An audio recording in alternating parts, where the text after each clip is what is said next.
झेलने के लिए सामर्थ्यवान बनाना चाहिए, मान के चलना चाहिए कि जीवन में आता रहता है, दबाव बनता रहता है, तो खुद को तैयार करना पड़ता है.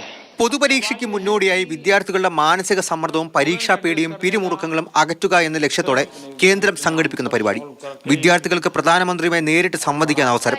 ഭാരത് മണ്ഡപത്തിലെ വിദ്യാർത്ഥികൾക്ക് പുറമെ ലക്ഷക്കണക്കിന് കുട്ടികളാണ് സ്കൂളിലിരുന്നു കൊണ്ട് ഓൺലൈനായി പരിപാടിയിൽ പങ്കെടുത്തതും പ്രധാനമന്ത്രിയോട് സംസാരിച്ചത്. आदरणीय प्रधानमंत्री जी से मेरा प्रश्न है कि हम आपकी तरह सकारात्मक कैसे हो सकते हैं. मैं हर चुनौती को चुनौती देता हूं. चुनौती जाएगी, स्थितियां सुधर जाएगी, इसकी प्रतीक्षा करते हुए मैं सोया नहीं रहा. പരിപാടിയുടെ 7 വർഷ ചരിത്രത്തിൽ ആദ്യമായാണ് കേരളത്തിൽ നിന്നൊരു വിദ്യാർത്ഥി ഹോസ്റ്റ് ആകുന്നത്. +1 പഠിക്കുന്ന കോഴിക്കോട് സ്വദേശിനി മേഘ്നാനാഥ് പരിപാടിയുടെ അവതാരികയായി.